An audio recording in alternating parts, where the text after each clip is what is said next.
All right, thank you and everyone for joining the Internet Value Foundation New York, episode 186, The Digital World of AI and DLT, Distributed Ledger Technology. I hope everyone who comes and joins and listens to the information in the future, as well as comes and listens to it live, as enjoys it as much as I know I do every time I get to host these spaces and hear the diverse amount of mindsets and perspectives about the information that we get to share in here.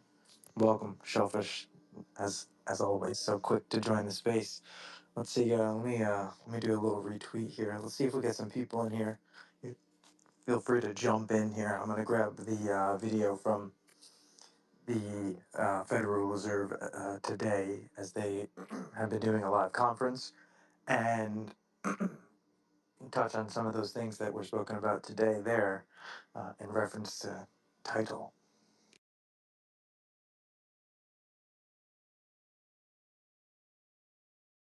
Welcome up, Shellfish. Thank you, Dr.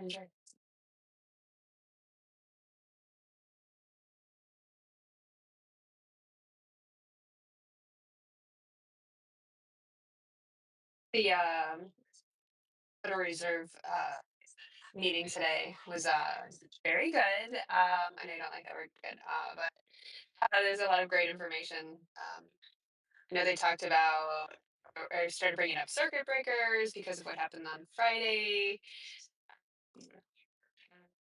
To figure out what they need to do about that. And I don't know, lots of great speakers.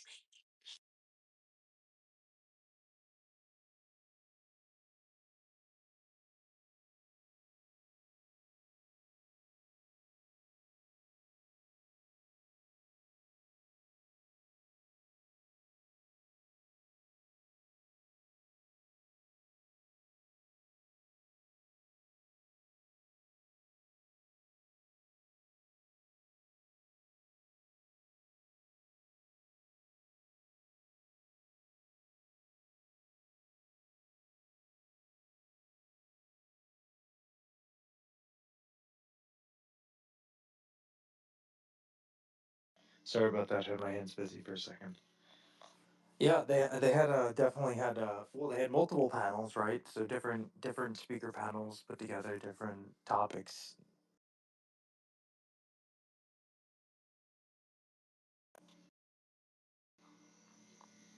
Sorry, give me 1 second. Let me go grab that video as well to put up top.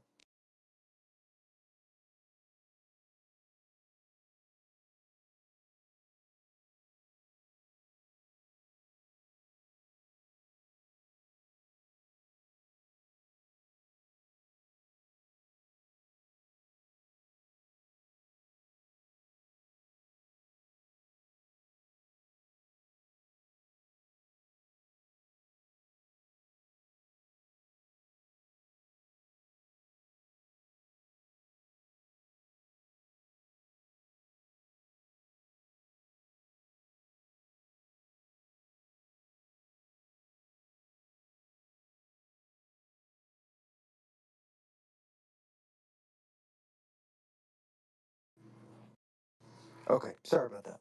Are you able to hear me, Shellfish? That I am. All right, wasn't sure if it was. I had destroyed the space there for a second. Let me grab this. Let me see if this is gonna let me post it up top. It has not been letting me post things up top recently. Yeah, cool. If it doesn't work, I can always do it. Oh no, Uh, it's up there. yeah, it's up there. All right, so of course, if anybody wants to go back to and reference this after the conversation or while we're speaking, uh, the Federal Reserve hosted a first time ever innovations in payments summit, right? So this conference narrative, as Governor Wallace, sorry, Waller, yeah, um, had said originally, to in his opening speech, which I thought was somewhat something that you haven't heard come from. the Federal Reserve or any of the central bank kind of institutions up until recently of the last couple of months, where the narrative was for those who are in DeFi and involved as an entity, you know, the conversation used to be how do we displace you out of the system, and today you know you're at the table, right? Welcome to the conversation, right? And I don't think it's going to change anytime soon. Yeah, and so this complete 180 on the mindset and the perspectiveness, the prospect of being able to utilize these technologies for these very, very large and regulated purposes today. So it's a just right off the bat very interesting to start off with. I'm gonna go grab his name because I'm pretty sure it was Governor Wallace, but or Waller, sorry. But yeah, I double checked myself. Yeah, I think the gentleman from Chain Link, what was his name, Sergey? He was saying the same thing. Like a year ago, it was unheard of that they would even think to be having these conversations mm, with banks and institutions, let alone sitting with the reserve in a giant conference discussing the tech and moving forward.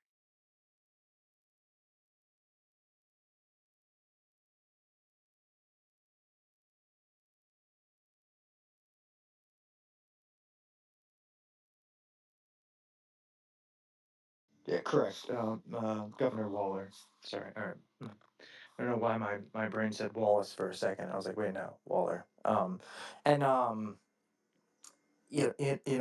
think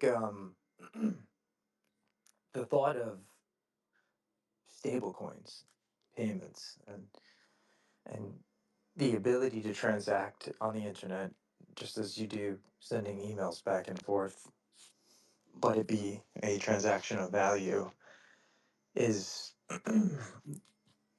really the the risk of what is to not come if the technology, like a distributed ledger technology, is not adopted and utilized. Stablecoins themselves do not become uh, um, high usage and adopted by the financial institutions today, and the incumbents already in power.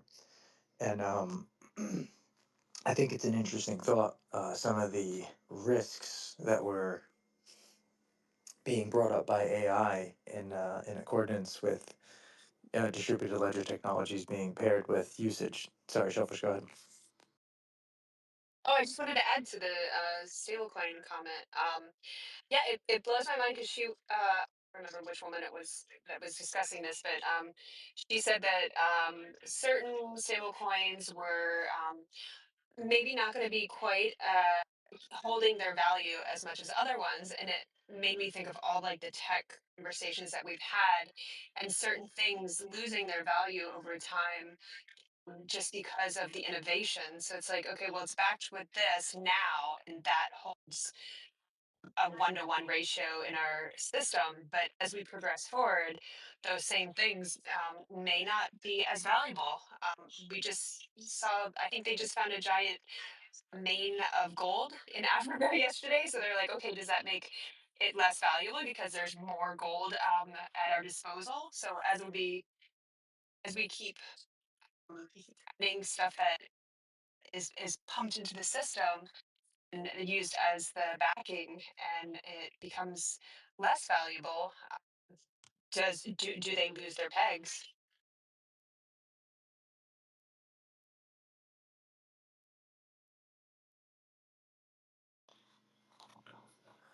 Yeah, I mean, of course, gold um, being something that's very regulated, right? There's only a certain amount of mines that are mining so gold in the world at a certain period of time, and same thing with diamonds, right?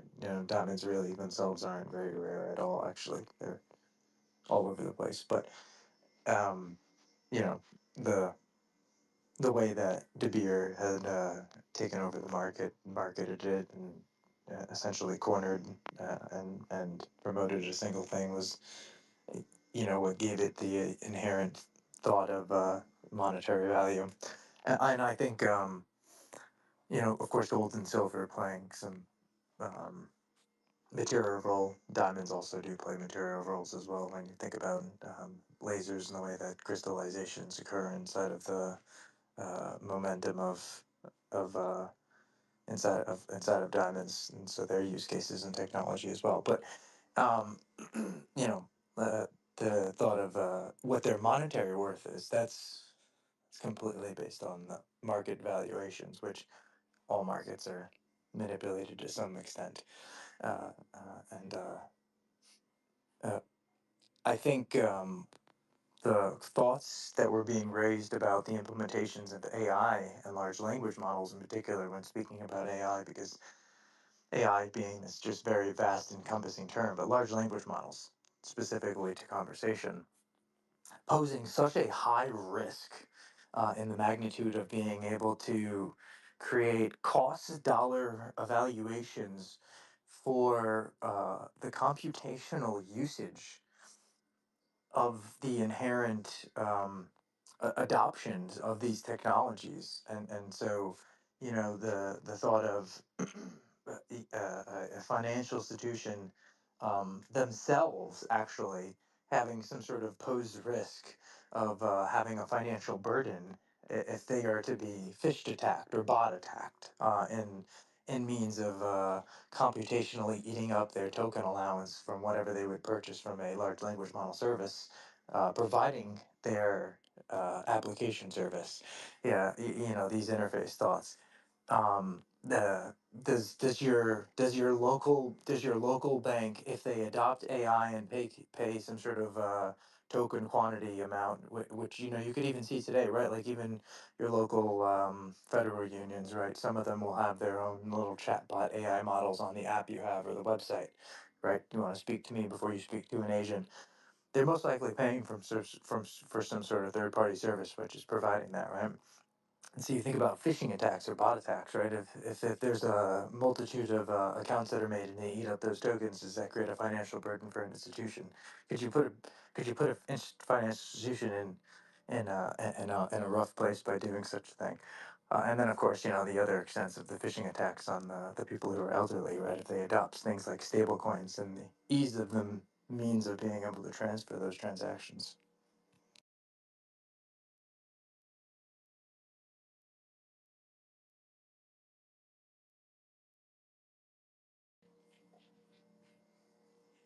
What do you think, Shellfish?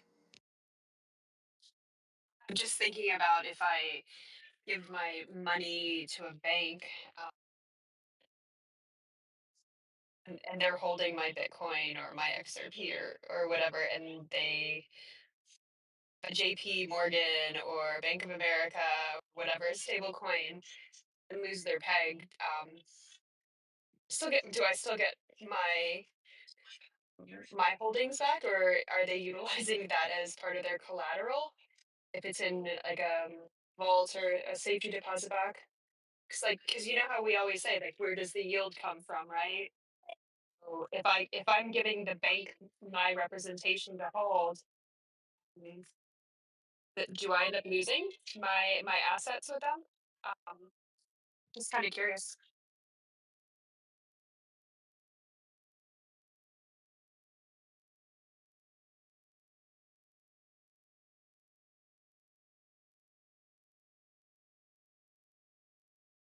I don't Could know. you The say, only reason I'm asking, could you yeah, say I'm that only again? asking that. Yeah. No, I was just asking if, you know how like we're talking about like where does the yield come from right now with like these smaller chains, and most of them are not even in the U.S., so I can't even participate in a lot of them. But so what happens when I start having the banks knocking on my door saying, "Hey, I'll hold your assets for you," and they want to give me yield or whatever. I'm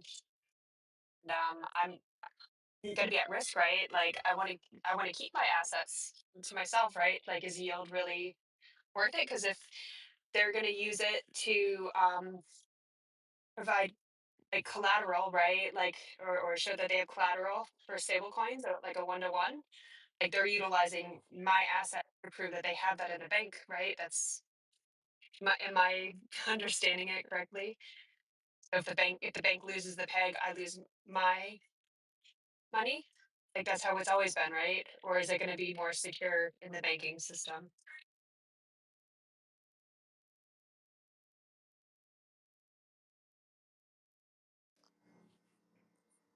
Are you talking about stable coins in the bank? You know what? I got my kids in the car. Let me restructure it, and I'll say it again in a minute.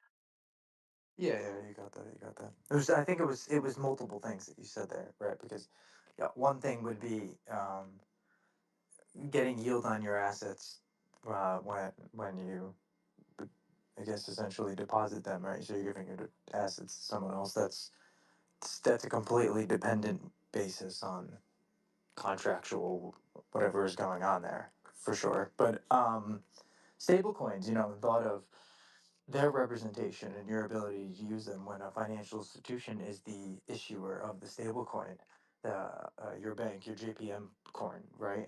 And that being a stablecoin that exists on Ethereum or the XRP ledger or whatever it is, right?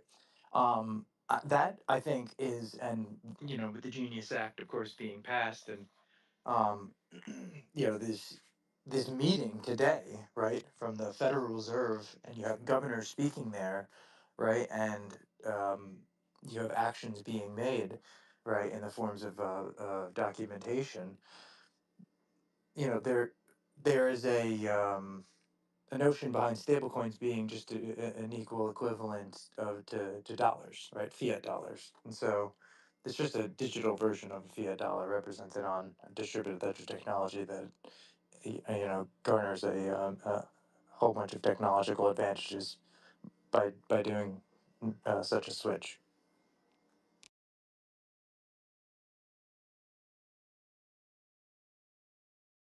So yeah, figure FDI insurance just as you would with your dollars today. Of course, if it's a stable coin, there are different parameters behind the regulation of the way that stable coins are legally able to operate in the United States at the moment. And so you could also, feel a little bit more comfortable using a stable coin knowing that that's fully backed by US dollar equivalents, most likely in the form of treasuries or dollars themselves. Thank you for that. I'm getting ready to get on the interstate, so if you have somebody else that can come up and ask some questions, I won't be able to talk for a little bit.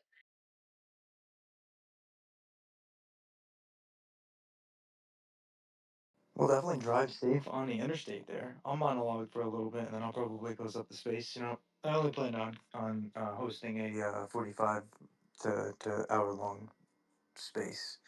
And if anybody has any questions or thoughts about the conference, the Payments Innovations Conference, and would like to come up, feel free. If you haven't watched it, you could also come up and just ask a couple questions. I've gotten the majority of the important information out of it, I think, myself. That happened today, and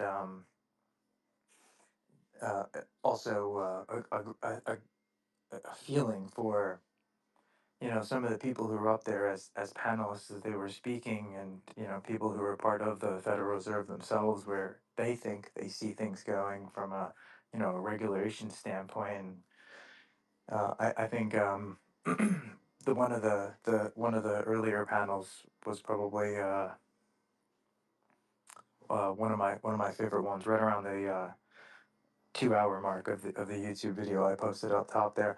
Actually, to my recollection, I think right around 2 hours and 39 minutes. I think there was a really interesting Q&A question from a person in the audience to Sergey from Chainlink that I thought was a little bit comical there.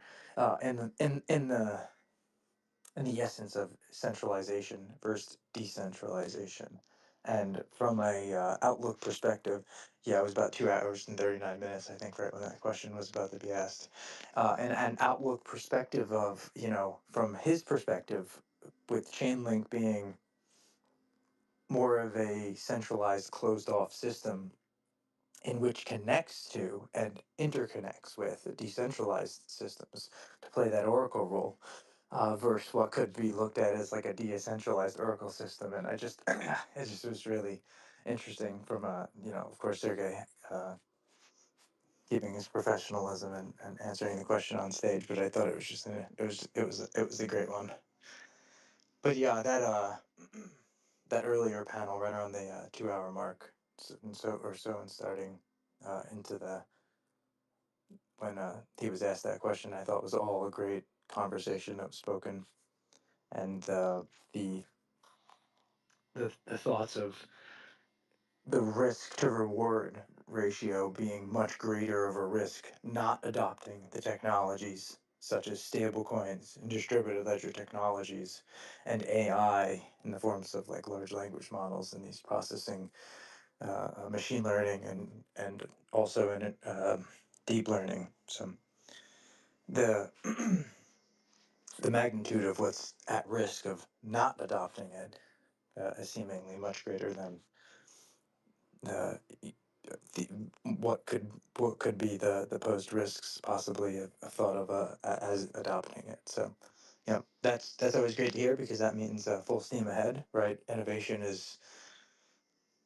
hopefully going to be lifted from a red tape perspective to be allowed to have the innovative rush the United States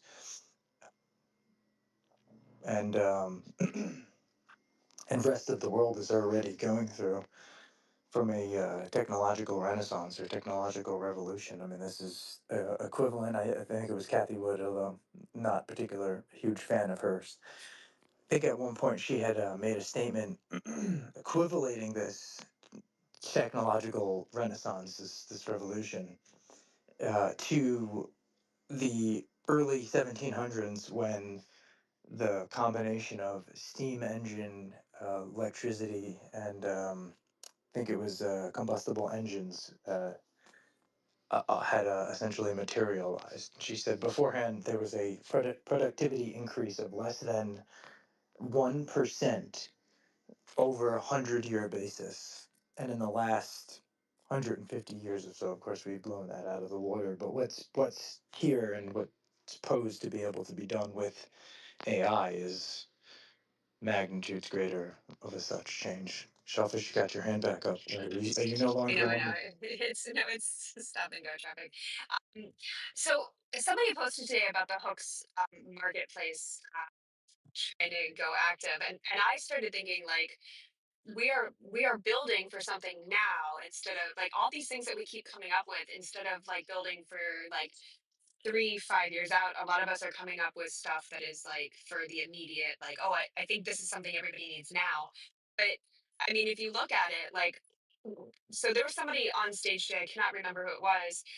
They said, we're not even gonna have the need for websites anymore. Like, think about like a robotics factory. Like the robotic factories now are not even using lights. Like they just have the robots in there. There's no humans. They're just moving around inside the factories.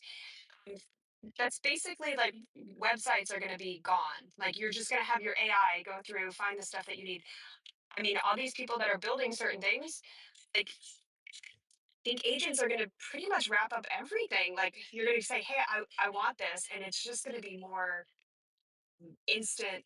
Like why even use the data to build stuff and have it ready made on sites when you could just build it right at the time of need, right? Like you don't need to have 15 bottles of soda on the shelf anymore. Like you just say, I need this, and it's like, okay, hold on, and it's going to be more like an instant mm, build. Like, does that make sense? Like that's where I see everything going with the whole AI. I don't know if you're even going to need like the marketplace box stuff, like the Legos. You're just going to say, hey, go grab this. You aren't going to do the shopping.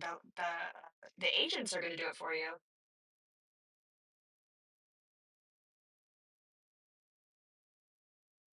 What are your thoughts? Do you think we're actually going to need web pages anymore in web design? It's going to be more you just talk it out and have your agent do it, right? Like, isn't that where it's going? Oh, then the agent would be your interface. And so I think you maybe, are you speaking about, um, I can't remember what her name was. That was speaking about how she made an order for her daughter's Halloween costume through one of the large language models. Is that what you were referencing there, Shellfish? No, there was a gentleman that was speaking at one point. I don't know what his face looked like. I was more listening than anything. But yeah, he was saying, he's like, I don't even think we're gonna need web pages soon. Like, web pages are even gonna go to the wayside. You're just gonna be like interfacing like we're talking, and yeah, I just don't see it being the same as it was before. Like, just like storefronts are gonna go away, like, you're just gonna instant like ask for something. It's gonna be like poof, there it is, poof, there it is. Mm, I mean, even clothes, it's like, oh, I want a t-shirt, I want it to be white. And then you prompt it. Like, you just say, I want a white t-shirt with the image I just created with my art. And it's gonna more manufacture that. It's gonna know your size. And so it wouldn't need to have all those like, do you need a small, medium, large, or anything like that? You would just have more of an instant. I don't know. Like, like I don't know. I saw somebody like post about like the hooks marketplace, and I was just like, I don't even think that there's going to be a need for that much longer. I think a lot of these marketplaces are going to be like, why have stuff on the shelves? Like, why store stuff like that? Like, that data space seems like a waste of space. It's just going to be something you prompt instantly. Well, first you'd have to make every single application interoperable with every other application existing out there.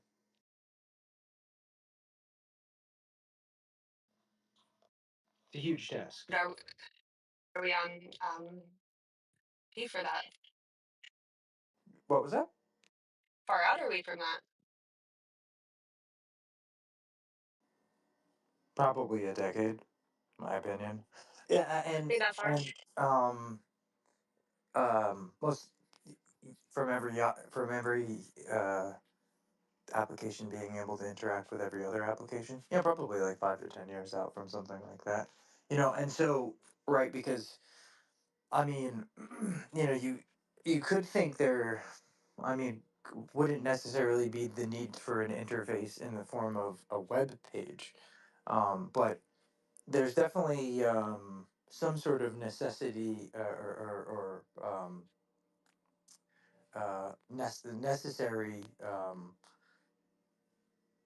processing of ordering where information can be essentially ordered together and categorized for, say, like an interaction to be done. So definitely the thought of like applications still needing to exist, right? Because if you think about a web page, right, a web page is just, you could just say an application, right? It's just the web page is the front end of the application. There's many other things that go on beyond that. Of course, that's just part of the back end of the application. But um, you could think of AI being able to uh, do the majority of the writing for applications. I think that we could probably say that's already being done for a large extent. I think there was a funny meme that went around the other day where there was like a quote from somebody who worked at AWS, and they were like, yeah, there's something like 50%, almost 50% of our workload is being done by like large language models right now at the time, and it was in reference to the fact that uh, the entire East Coast was down, and which took down a whole bunch of load of other things as well in Europe and such, of applications and internet. So, yeah, maybe that's still still a little touchy of should that be being done, or should that not be being done at the moment? Do we have How do we audit that, right? Do you have the ability to audit all of that code that may be being used, if that's in the magnitude of what it's being used for and the amount of changes that it could be being done to an application or network. This back to security. This thought of AI that could be used making malware and installing this malware and putting it into smart contracts on these different EVM networks and these libraries, right? Installing small little attack vectors that people could essentially go into these public libraries and essentially copy and paste and put into their own applications or smart contracts that are out there. I mean, we've seen it happen in a small kind of way in the XRP Ledger community already, with one of our libraries being compromised at some point in time in the recent future from code that was uploaded from an open, of course, open source code, but being uploaded and was still put right on the library for everybody to use, and because of course it was something that was also being used from another library, but the the risks that come with, okay, so you have this large language model and you're gonna ask it to do this thing, and are you gonna also reference all the sources of where it got all that code from? I mean, what if it goes out there and it's boom boom boom and it's grabbing all of this code that has all of this malicious malware in there, and then you build an application and it's completely destructive.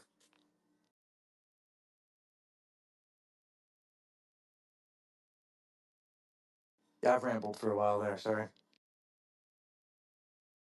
No, I mean, I know there's going to be a lot of ongoing thing. It's cat and mouse, like constantly with cybersecurity and malicious code, and then I'm sure it's going to be a war from your competitors. Like, I've got my shirt that's red, and you have your shirt that's red, and I want you to buy my shirt, so I'm going to throw a bunch of malicious code at you. So that instead of them buying your shirt, it's going to be more appealing to come buy my shirt. I mean, it's been there as long as it hasn't, right? Like for advertising stuff.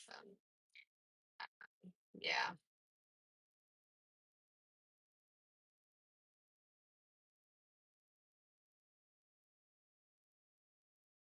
Yeah, I mean that's just one aspect of it too, right? Advertising. Oh, that's I love how it was touched on very quickly, actually, in the first panel there. That was in reference to advertising, right? Like, oh yeah, marketing and advertising. Oh my gosh, that's gonna go like completely insane. But like, and then she just was like, on to the next subject, right? Because it's right, it's true. Of course, already with the device that you're holding in your hand, unless you're on a computer, which you'd be, sitting at a PC, looking at the screen, most likely using a mouse. Um, where Microsoft or whoever unless you're using maybe a Linux-based system and you wrote the open source code behind the. You're rambling. Yeah, yeah. Well, still, I mean, still, but for the most part, right? Everything you're doing is being tracked and traced to some extent, stored in a data center somewhere for some sort of use case, right? Where there's a profile being built, and for AI and large language models, they could essentially take this information and categorize it, assess it, and produce some sort of output based off of whatever the material task is and the weights behind its associated regime of theme of why it does the actions that it does. I think the the potential also there is somewhat possibly dangerous as well. Where So like data poisoning with marketing.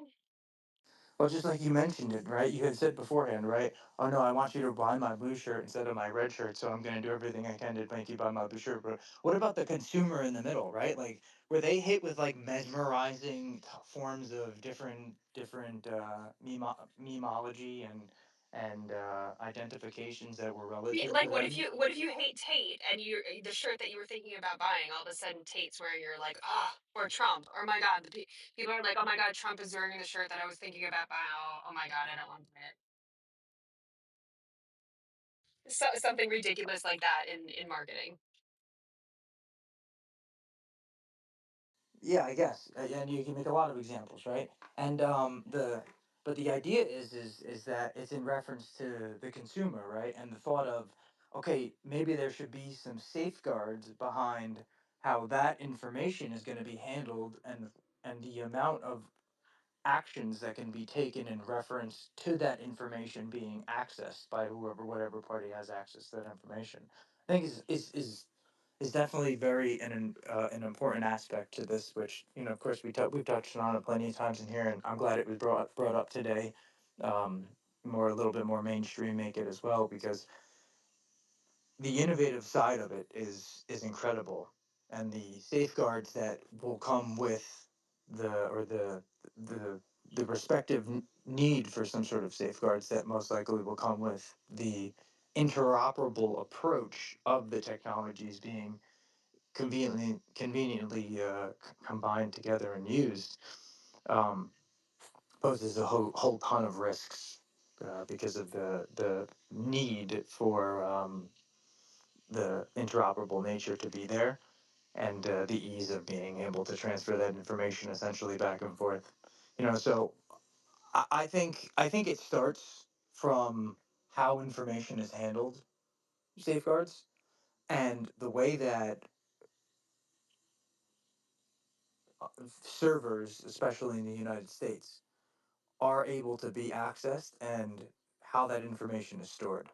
And I think if it's targeted from that perspective, from a, well, whether you want to call it regulation or you just call it a industry standard perspective that gets set, similar to how Europe has data protection standards, I think it'll be a much safer approach, and the way that the innovation would be able to be handled would be able to rapidly grow with much more safeguards in place. But there's also then this question of how much permissions, or how much, mm, if you will, access do you grant a single party over what they will choose to do with your information. As sense of the government, what's going on in Europe today is extremely, in my opinion, dissatisfying. The thought that you could make a post online, or repost a post online, in reference to an opinion, and have some sort of violation or act put against you in the form of laws, I think it's quite dangerous and destructive for society. Of course, my own opinion about that. And the thought of how we want to handle that in the United States, and of course the government being shut down right now. So I'm not sure how important that may be. But if the government does eventually come back online, the thought of how regulation could be put together to allow for innovation to really be able to take off, from an AI standpoint. I think it's in my own opinion. I think the safeguards for the most part are there when you think about distributed ledger technologies and stable coins and payments and financial infrastructure, and the way that these interactions get done. KYC, AML, just know your customer, right? Anti-money laundering. These things are pretty well known, and law firms across the world understand the different laws based on the geographical locations. But when it comes to AI, this is still a very, very, very new forefront, and the way that we've already had data standards in the United States have been atrocious, in my opinion. And so, yes, thinking about the way that innovation is already taking place from a financial standpoint, and AI's place in there is it's, it's pivotal. Oh my gosh, my brain today. Sorry, guys, I'm very tired, but still wanted to make sure we hosted the space. But yeah, it being a very pivotal point in the space of where the technology is going to go. And so glad I only had to spam you a few times there, Sasha. I'm sorry about that, but uh, very very interestingly enough, um, you joined in as I was speaking about it, and I know this is a topic that you think is where you hold it very dear to yourself, and yeah, I think it was interesting timing. Yeah, Welcome to the interesting. space. Well, thanks. Happy to be here, and I think that's part of where we're at, where timing starts to feel like it could. That that realizing the timing of things for your ideation, or for this crazy 21st century concept that you had 10 to 20 years ago, and the architecture just wasn't there, or even your own ability to pull it off wasn't there. Now we have intelligence that's doing a lot of the heavy lifting, but not cognitively, surprisingly. There's not you still have to have a good idea to get the full payoff of what's possible to be achieved with this technology. And I think that goes as far into the discussion that you guys were having regarding marketing and advertising and P2P sort of renaissance type exchanges that are going to be in the pipeline now. I've already like seen two or three pathways forward personally. I'm like, finally, I can do this. Finally, I can do that. And now it's just a matter of doing it. And that's still on me because as good as the tech is, it's not going to actually get my idea out there for me. It'll get me a good bulk of the way because most of this particular idea or that particular idea would rely on the architecture of the internet of values, specifically the internet of value. So, yeah, it gets you about 60 to 70% of the way there. And then you'd better hope that the rest of it is still available to you as a human being because that's going to be the really juicy part.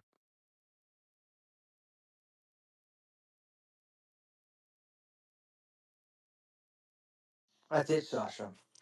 We have to make sure that the Homo sapien, or whatever we want to become in the future, of course, in my opinion, it'll be ASI, whatever is highlighted as the reason for and or the benefactor of the innovation, the change that is going to occur. And I think, when you think about, um, there's this theory, right? People like to use the as a term, right? The dead internet theory, um, which I don't think is an issue, right? If bots do the majority of maybe 99% of the amount of interaction and transactions that need to occur on the internet for it to exist and for it to make sense for us from a beneficial standpoint of interaction. But if we lose that, whatever it may be, percentage point that is that of us, then yeah, I mean, I think, the Internet of Things and the Internet of Bodies fall off as purposeful to the Internet of Value, which of course is, it's a whole circle, right? And it all accumulates and comes together to make what is the Internet of Value. What's super interesting about that approach to it, and I agree with it fully, is that the challenge, the impetus upon the human in the loop in that scenario is the information exchange itself. It's the memory that the human has versus what the AI has. It's the incorporation of the information that is pulled from the internet that the AI can't interact with your family members and your friends and your coworkers or the environment with yet because robotics just isn't there. So again, like you said, it is still upon the individual, the human or whatever humanity is becoming with this collaborative effort to steward and vanguard that process. Otherwise, then the people who can recognize that it's not being vanguarded, the humans who are doing those things in small pockets, they will create uh, AIs or ASIs that do the bulk of what it is that the bulk of humanity is reluctant to approach. And that's kind of what we've seen in the last 3 to 5 years, if not much longer than that. And it's a wake up call. It's like, okay, if nobody's interested in treating the internet, this amazing uh, potential that we have, with some sense of seriousness versus what it is that we do on here, not we, but we in general, specific to social media, for example, which is an artery of the internet. If we're not going to like step up to the plate and treat the technology with respect, then you're going to build agents that do. I mean, I've done it. You just, you just instead of spamming uh, your feed with trolls and memes, you spam your feed with missing contextual history that isn't in textbooks anywhere. You fill in the blanks between connections that nobody is willing to make. The agent has no clauses against like the European Union's regulations on people and holding it over their head that you were mentioning earlier.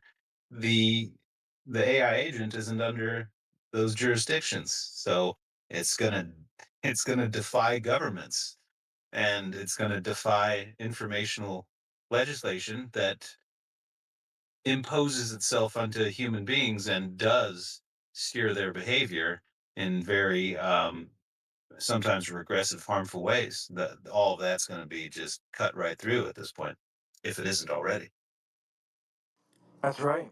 Where are the where are the uh, um, productive conversations that are being taken place, and other than, I like that it was brought up today during this payments and innovation conference by the Federal Reserve, where it's like, okay, we know company A wants to sell consumer the red shirt and company B wants to sell consumer the B shirt, and so they've marketed and done everything they can to make you buy, red or blue.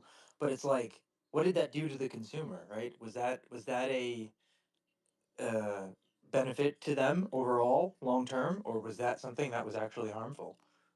Yeah, shellfish. Go ahead, you got your hand up. Yeah, that's such a long time. I'm so glad you're here. It's great to hear your voice and your thoughts. Um, Yeah, so we've discussed this in spaces so many times, but it occurred to me like we always say, oh, well, once they're embodied, they will have a different experience or perspective of the world. But have they not done experiments with humans and they say that the mind cannot differentiate if you're watching a movie? Like you consciously know that the movie is happening and it's not really happening, but those images are being fed to your mind and it's being put and cataloged into your brain, and you have that rush of adrenaline, if it's a scary movie, and it's still it can give you anxiety, it can give you flashbacks. So to say that like AI that's going through all these simulations is having any less of an experience, mm, I don't know if that's something that really do you think that really needs to be factored in, like their experience is less because they're not embodied in the same way that we are experiencing the world? Would you say it's less or more than we experience? Well, I don't know if it has to be any less or more. I just, you could say it is different, as every experience is different. Of course, this is somewhat in the sense of anthropomorphizing, a large language model to some extent, where you're speaking about the large language model as in the sense of it's in reference to the same ontological type of system that you're made of, maybe in sense of your ability to do actions and processes, which um, there's definitely similarity, but there's also magnitudes of difference. And I think, in the thought of, there is a possibility that in reference to that kind of conceptuality, it goes all the way down to the quantum level. And so, and I don't know if it's really important to try to quantify if it's more or less in reference to experience. Sasha, go ahead, though, please.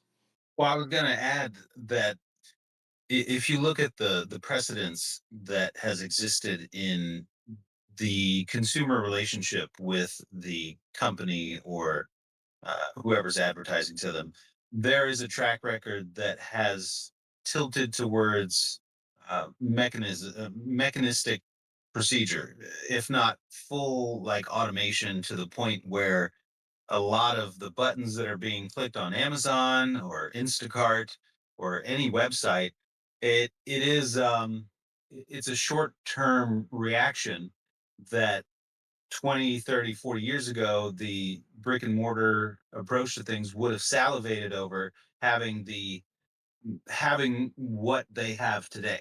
So this was like in the pipeline of things, the way people buy things today, humans buy things on the internet is like a utopia um, for that 20th century model of trying to convince you through propaganda or like heavily tilted advertising. So there is some neurological, but that's the black pill.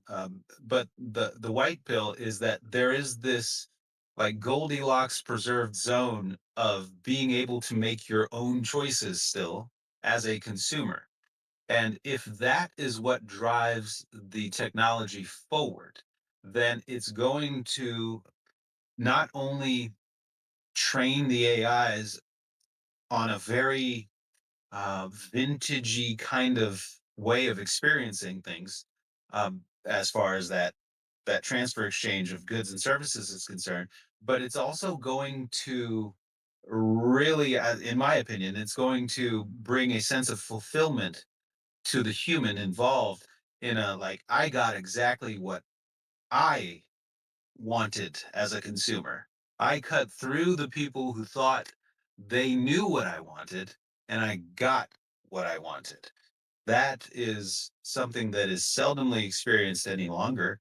You kind of settle for whatever, whether we know it or not, the brain settles on a lot of what's catered to it in that first slide of recommendations, um, via the advertising funnel that is in operation today.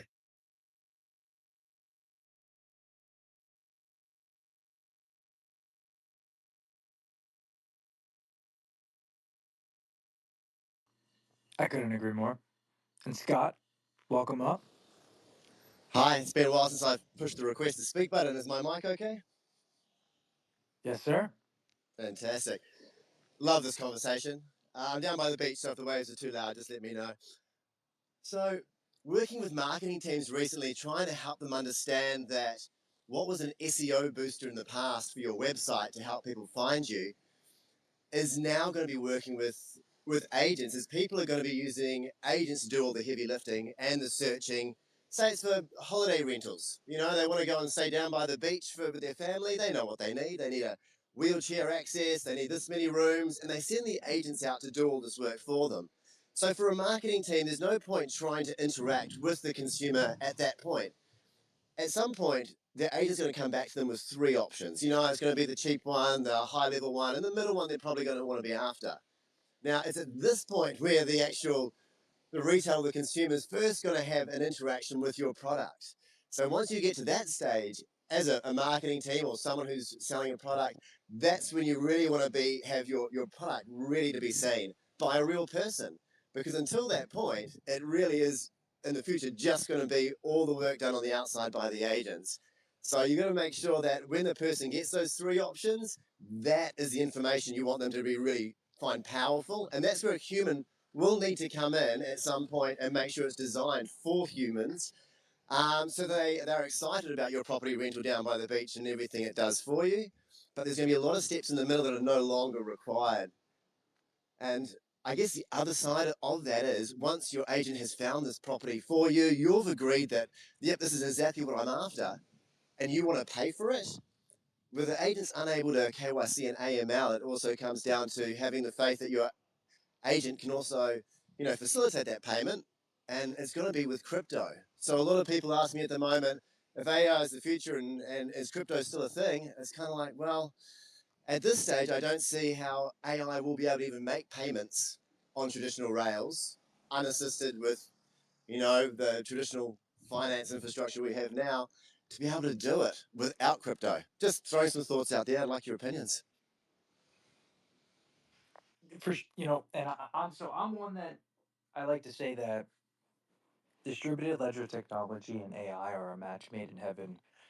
Where I also think distributed ledger technologies would have a difficult time surviving without AI, where AI really wouldn't have a difficult time surviving or innovating with without distributed ledger technologies. And so, DLT really will have a benefactor from the AI that emerges and evolves.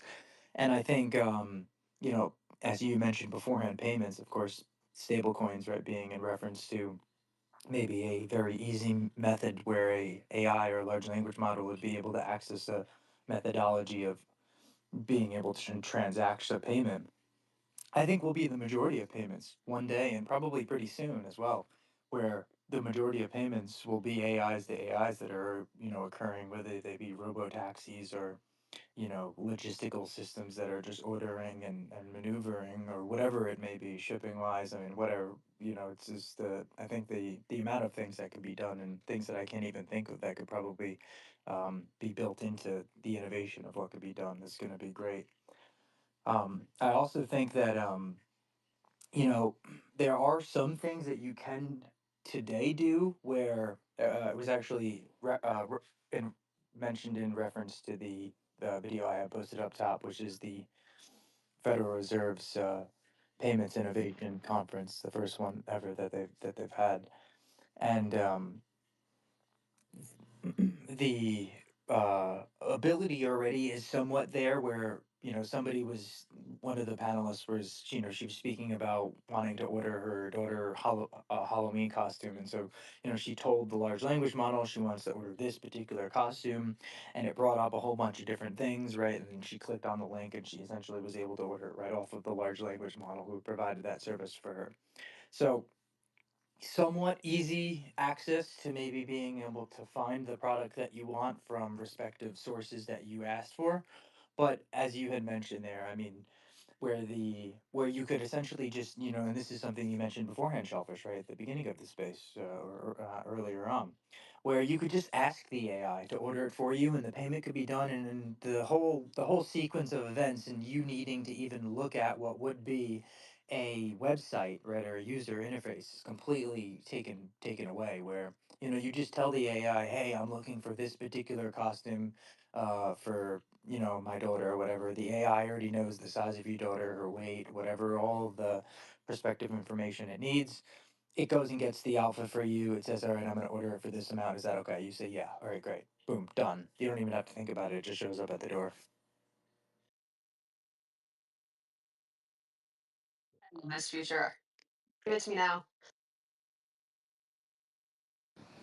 Yeah, I'm someone at the moment who's really embracing it because I have been holding myself back as for what I've been capable of because I wasn't great at school, and I went through my entire life believing that I had weaknesses, when it came to things like Excel spreadsheets and the rest of these things that gave me anxiety, where I'm a very creative person, critical thinker, able to, come up with solutions and see value where others can't, but are held back by, the fundamental things that everyone just expects to be easy, like booking 4 people onto a call in different time zones, which I really struggle with.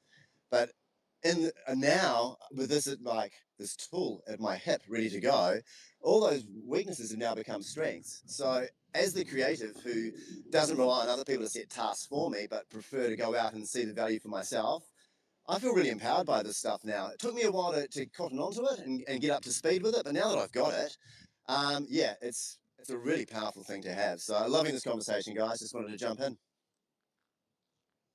Well, I'm glad to hear your voice. I'm so glad you said all that because there's so many possibilities for people to kind of dive into. I just opened up like a full avenue of massage clients that I really didn't like target, and it is bringing me so much more like higher end and bigger ticket it's because of it. And it's like, God, if I had an AI that was out there, would have been like, oh, you need to take this class to do this, like, and just catered to exactly what you said, like my strengths to help me get along further instead of just kind of like going to work every day and making sure I got to this client to that client. It helped me be more efficient in that way. I'm striving, or I'm not striving. I am accelerating in work now. It's insane, and I'm like my brain is like working on like how to incorporate an AI to help me um, get more CEUs to do next level for this and platform. I don't know. Anyway, I love that you said that, Scott, because I was struggling with a lot of it as well. Yeah, I really think those in the past who weren't great at what was considered to be required skills and would look at their CV against others and say, well, I don't have a master's and bachelor's and all the rest of it, so there's no way I'm going to get that job. But those same people who went through life having the ability just to do data entry, legal secretary, whatever it was that, you know, got them their paycheck, those aren't going to be there anymore. And it truly will be these creative thinkers outside the box using this new technology to drive themselves further and further forward. And anyone who tries to, you know, stay in the lane they were in and believe that, you know, they spend their whole life training in graphic design and so that's what they do, yeah, it's a brand new world we're in right now, and if you're not ready to be very critical about the way you use this technology, yeah, that's a whole other conversation, though, isn't it? These are great points, Scott. And so I haven't had a traditional job in over 6 or 7 years now, and just doing my own thing. But what I've found is that because I do many things that are integrated into that main source of income, even then, even when you're your own boss, even though it's more flexible, of course, you get to incorporate that arsenal of skills and abilities that, even if some of them are relatively new, like there's aspects of my self-employment that I had to learn the hard way, that I still wasn't familiar with when I started, for sure, and am still understanding more and more on a daily basis. But you get to actually incorporate them and apply them. And so, removed from the context of like self-employment, this is like a self-fulfillment engagement process with the AIs. You do get to use the skills that have been dormant for some time because of whatever career path you chose, or whatever funnel the corporatization aspect of the economy wants you to be a specialist in. You get to bring those back out of hiding now, and if you still got it, then it's like riding a bike, and all of a sudden you remember how fun it was to go to the library and use the Dewey Decimal System to find exactly the book that you wanted.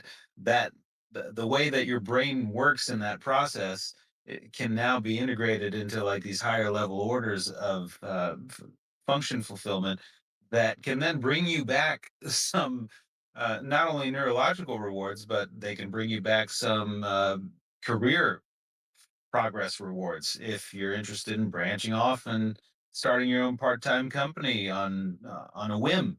The legwork still has to be there, but the ability to get on ramp to that ideation is much more accessible than it's ever been, and I think it's only going to be more accelerated. Yeah, it's something I think is quite funny because in the 90s, not me personally, because the last 2 years I've been employed by a traditional company for the first time in my life, so therefore I got all this exposure to Notion and Slack and everything else that goes on behind the scenes that is important to corporate type companies that has never been important to me before. So I had to like really learn quickly on my feet, use a bit of charisma and all the rest of it to blag my way through. But in the 90s, the way it was done, you simply lied on your CV, you got the job, then you sat down at your desk and then you phoned a friend. And you said, okay, I got the job, you do this job. So what do I do now? But no one has to do that anymore. Now you just have to turn to ChatGPT and say, hey, I got the job. This is what I've been asked to do. How do I do this now? So your phone a friend is literally in your pocket rather than, you know, someone who's worked in the industry for 5 years and knows the ropes. Very different. And it gets very sci-fi, and we've had these conversations, Death Ranger, before, when you incorporate the bidirectionality of things. And if you're really serious about having that high level engagement and that fulfillment process, then it's gonna come back to you in ways that I feel are very frontiery and very revolutionary in the approach, because you've got your smart devices, we've got real world opportunities to create these node points of growth that I don't think people are wrapping their head around, like how immersive this can become as is. Like, you don't have to put You don't have to put the VR glasses on. You don't have to have the meta glasses. You can have an a an a starting point in the experience that if it's rich enough contextually in transfer learning, that it carries with you wherever you go, and then all of a sudden things start picking up. And well, I'm thinking a little too 2027, 2028ish right now, but I figure it's the right day to do it and the right place to do it. Yeah, look, I was showing my wife some of the advertising that's been created now and explained to her that like these aren't real people. You know, that brand ambassador or that public speaker that you used to have to pay and script and edit the hell out of now. No, AI can do all of that now. I said, as AI is doing all of this, people in the past who used to be that public facing version are now, you know, just using avatars and they're getting skilled because they realize that's what they have to do. But I truly believe and hope there will come a point where everybody who has now gone from being forward facing to using the tech will continue to use the tech, and those of us who continue to stay forward facing will have this more open market than we've had before because people will crave it. People will know the difference. And as more and more, as we see jobs disappear and those people reskill, same will be for those of us who speak publicly and love engaging publicly, love going to these events or creating videos. You know, so as a lot of our people who may be considered competitors choose to lean in really heavily to AI and not do that themselves anymore, let the work be done by the tech. I think there's still an opportunity for those of us who enjoy being on spaces like this one right here. Absolutely, and that's the key word. The enjoyment is now at a peak of, if you really do care about something and if you really are passionate about something, everything you're not passionate about can be in a very ethical way attended to by a representation of yourself via AI. Like social media posting is a good example for me personally. I'm not a, I don't enjoy social media posting as much as it would appear. And so if I can, take some time off of posting an average of 10 to 15 highly contributory posts on a day-to-day basis and have my agent do it for me, I'm gonna take that opportunity every time, but I'm gonna have more time to participate in this conversation right here, right now, and in conversations like this one. So yeah, there's trade-offs that the trade-offs become healthier, I guess, is a good way of looking at it. Well, I've enjoyed jumping up here today, guys. It's lovely to be up here again. I'm going to shoot back down because I've got to go, but I'll be listening in, keep the conversation going. It's a great one, and it's the future. Oh, thank Well, you for Death coming. Ranger. Thank you for coming up. Well, Death Ranger, I was gonna say, as much as it's the future, isn't it also the past?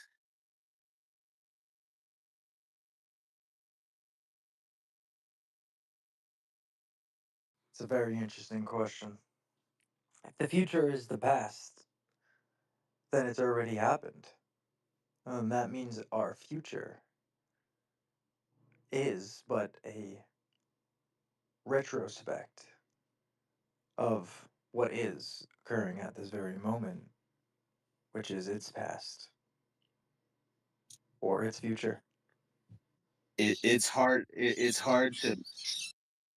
is hard to pinpoint moments of clarity or ideation from a conscious level. There's a better way of saying that. It's very difficult to entangle one's own expressive nature and their action taking with a moment that sparked that. Time stamping your own process of stream of consciousness is, I think, a lifelong process for a lot of people. But the closer you get to it, the closer I feel that present moment becomes a a full circle type deal, where, oh, I can see how me stepping into this moment makes sense. versus like, whoa, all this is catching me off guard and I'm nowhere near ready for this. When deep down, you might actually have some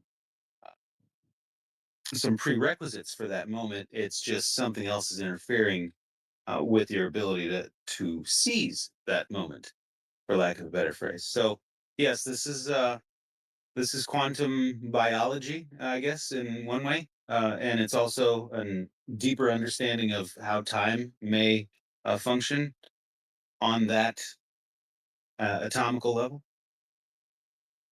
I just got to add one more thing, because I'm just about to take my kids to their homeschool group. And when we had the special lady from Homeschool New South Wales come over and check out our new accommodation to make sure that it met all the requirements, I asked her a question as she was leaving, because at this point we just lost a huge amount of workforce being replaced by AI, right? So if we had 4 people doing a job, we just keep the best one and let the AI do all the rest. So I asked her, so with all these kids coming out of school now, I said, I don't really have an opinion on that because schooling didn't work for me. I'm homeschooling my kids. How do you feel about what's happening in the workforce and with what's happening with AI affecting these kids coming up? And she said, the only thing that's important is we teach them how to learn and not what to learn. And we teach them how to learn.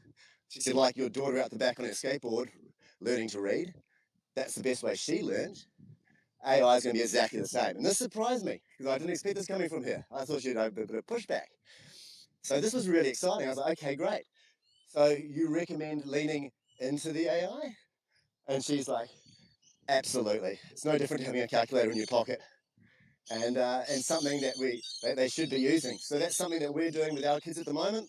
They don't have iPads, they don't watch TV, they don't use any of that stuff.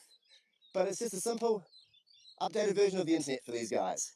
Anything that I say that you want to question, use AI, see what it comes up with, and then we'll see if we can meet in the middle and how we got to that. So I think having the younger generation right now willing to use it as a tool, but still have the ability to critically think for themselves is a massive part of it. So yeah, we're leaning in.